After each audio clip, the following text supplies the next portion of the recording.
In this video homework guide, I'll be going over questions that involve the extreme value theorem. And for the very first question, I need to find the absolute extrema for the following functions and where they occur. So for extrema, I'm pretty much looking for the absolute max or the absolute min. And I need their coordinates because that would satisfy where they occur. Now for these particular problems, you are given a restricted domain from -2 to 4 for this first problem, and that guarantees you that you will have an absolute max and an absolute min.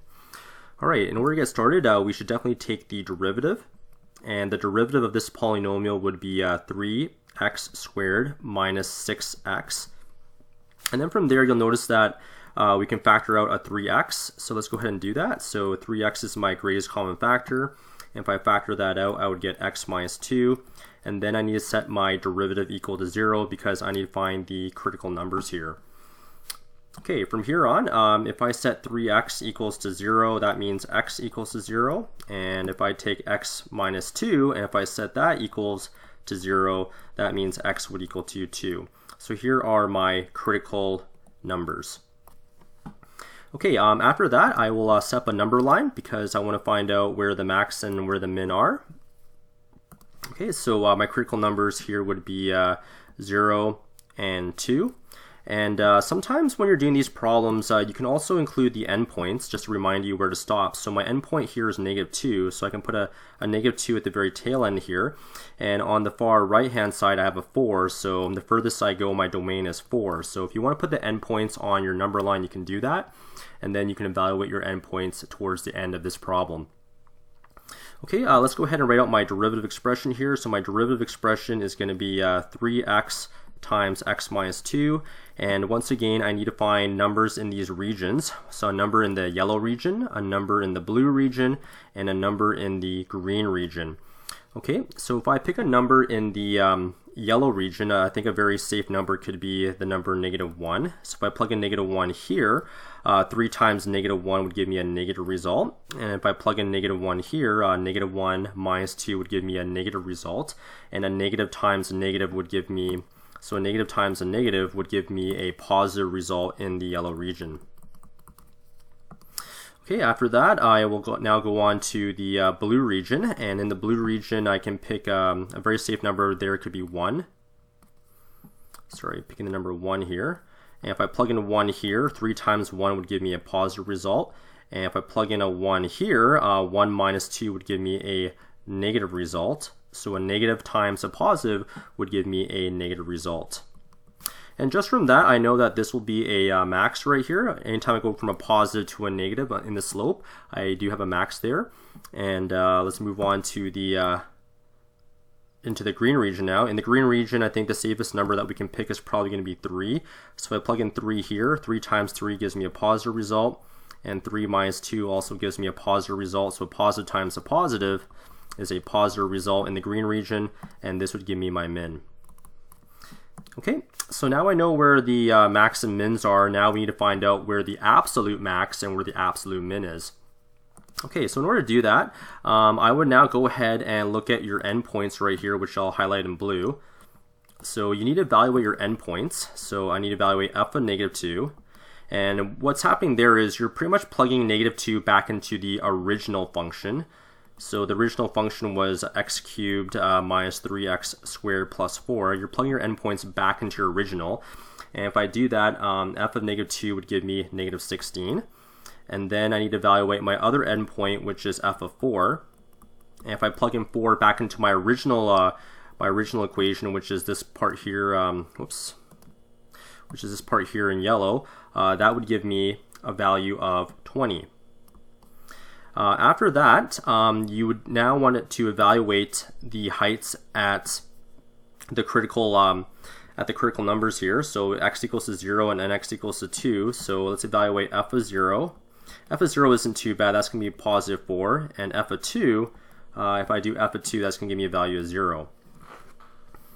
Okay, so let me just kind of summarize the results over here. Let me just erase all that, erase all this, so I have a bit of space now. Okay, out of all 4 of these numbers, this is the highest number here, right? 20 is the biggest y value, so this has to be your absolute max. and negative 16 is your lowest number, so this has to be your absolute min. Now earlier in the problem we established that x equals to a 0 right here. That's going to be a max, so this is a relative max. And we also established at 2, let me just get out my green marker, at 2, which is right there, that's going to be a min, so this is a relative min. Alright, so that's how you can put your results there as a final conclusion. And if you have time, you can also take a little bit of time to graph your results, which I'll do at the very end here. If I go over here and just create an XY axis here, and if I try to graph the results here, you can do this with a graphing device, a graphing calculator, or an online program. This is what the graph would look like. And remember, our domain goes from -2 to 4, and at 4 the height was 20, so this is 4 comma 20, and at -2 the height was -2 comma -16. And over here we would have in blue here, here's a max right here. This is the point 0 comma 4, and this is my min, which is 2 comma 0. And just to finish off, this was your absolute max, this is your absolute min, and this is a relative max, and this is a relative min. All right, so that's what's happening when you put all the results, when you put all the numbers together there. And just one second, this absolute min is just right there, this relative min is right there, that relative max is over there, and this absolute max is that guy over there. So that's how you can kind of visually put all the results together. It's not necessary, but it might just help you understand the concepts of an absolute max and a relative min or max. Okay, let's move on to the next one. Question number 5. So question number 5, I have x times e dx, and my domain is between -2 and 2. So these are your endpoints. Whoops, just one sec. These are your endpoints. And just like the previous problem, we can start this problem off by taking the derivative and taking that derivative and setting it equal to 0. Alright, so the derivative of the first term is going to be 1. So 1 times the second term, which is e dx, plus the first term, which is x.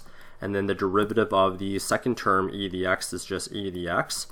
And then from there, you can factor out the e dx's. So this would be e dx times 1 plus x. And then we can set that equal to 0. Alright, so when you're solving this, if I have e dx equals to 0, remember in my previous videos I told you that when you have an exponential functions don't have an x-intercept, so this won't have any zeros there. So there's no x value that will satisfy that, so we can ignore that piece. And if I take this 1 plus x and set that equal to 0, then x would equal to -1. So here is my critical number right here. X equals to -1. And when you have one critical number, sometimes doing the number line setup is a little bit easier because you have only one number to put on there, which is -1. And if you want, you can put your endpoints here as well. So my endpoints are -2 and +2. So my graph is going from -2 to 2, and there's a critical number of -1 in between those two numbers. So now we have a yellow region and we also have a blue region. And let me go ahead and set up the derivative expression just below this. So this is e dx times 1 plus x. Now remember, this part right here, the exponential part there, that part is always going to be positive. So regardless if you put a positive number there, a negative number, or the number 0, this won't really affect the result. So I can just ignore that. And now let's go ahead and plug in numbers between the number lines. So in the yellow region, I think that a very safe number could be -1.5. And if I plug in -1.5 in here, 1 minus 1.5, that will give me a negative result. So this region will be negative. The yellow region is negative. And then I can erase this result. And then in the blue region, I can pick a number, a very safe number I could pick is probably 0. If I plug in 0 there, 1 plus 0 is 1, and 1 is positive, so the blue region will be positive there. So that determines that I have a min right here when x equals to -1. Okay, let's go ahead and now summarize all the results now. starting with my endpoints. My endpoints were, if I go back here, I'll highlight this in blue. My endpoints were -2 and 2, so -2 and +2. So let's go ahead and evaluate the endpoints. And I also want to evaluate my critical number here, which is -1. So I need to evaluate those 3x values so it can determine where the absolute max and where the absolute min is. Okay, so my original function was y equals to x e to the x. If I go ahead and plug in -2 first, if I plug in -2 there, I would get a -2 e to the power -2. So let's just plug that over here. This is -2 e to the power -2. That one's done. And then if I take 2, if I plug that in over there, I would get 2 times e to the power 2. So this is 2 times e to the power 2. And then finally, if I take my -1 here, if I plug that in for there, this would give me -1 e to the -1. So that's the same thing as -e to the power -1. Alright, so this would be a -e to the power -1. Okay, that's great. So we found our y values here, and this number right here is positive, so that's the highest y value, so this has to be my absolute max. Okay, and alright, and now the next thing you want to do is you want to evaluate these y values. And when you evaluate those y values, there's different ways that you can think about it. I mean, you can transform this back into a fraction, and you know, if you do that and you're still not sure which number is smaller or not, I recommend maybe just putting these numbers into a calculator, and then you'll notice that this number is actually smaller, so this would be your absolute min. Okay, so now that we've established where the absolute max and where the absolute min is, what we can do now is perhaps just to finish off this problem, you can draw yourself a little sketch to kind of summarize the results for further learning. So although this isn't necessary, it does kind of help kind of put the whole problem together here. Now the graph kind of looks like this, something like that, and it's leveling off. It's got a horizontal asymptote at x equals to 0 when we go further to the left there. And over here, this is the point 2, and if I go straight up, this point would be the point 2 comma 2e squared. So this would be your, that would be your absolute max. And this point right here would be the point -1 comma -1 over e, which is that point right there. And we also have another point over here, which is another, I guess this is a relative min here. This point would be -2 comma -2 over e squared, like that. So this point right here is your absolute min, and this right here could be your relative, a relative min there. Okay, so that concludes that particular problem. We found the absolute max, and we found the relative min as well. And now we can move on to the next problem. Okay, so this is the final problem for this particular video, and for this question right here, we also have to take the derivative, and we have to recognize that this is a product rule. So this would be y prime equals to, the derivative of the first term is just 1, and then we multiply that with the second term, which is 4 minus x squared, plus the first term, which is x, and then we need to take the derivative of the second term. Now the second term, just remember, whenever you have a radical, you can write that as a power, as the inside being raised to the power 1/2. So if I take the derivative, then the 1/2 comes in front, so it'd be 1/2 bracket 4 minus x squared to the power of -1/2. And then the chain rule states that you need to take the derivative of the inside term, which is -2x. Okay, and then let's go ahead and simplify this. The derivative is being set equal to 0, so this would be root 4 minus x squared. And then I have a positive sign and a negative sign. So when you have a positive sign and a negative sign, the final result will be negative.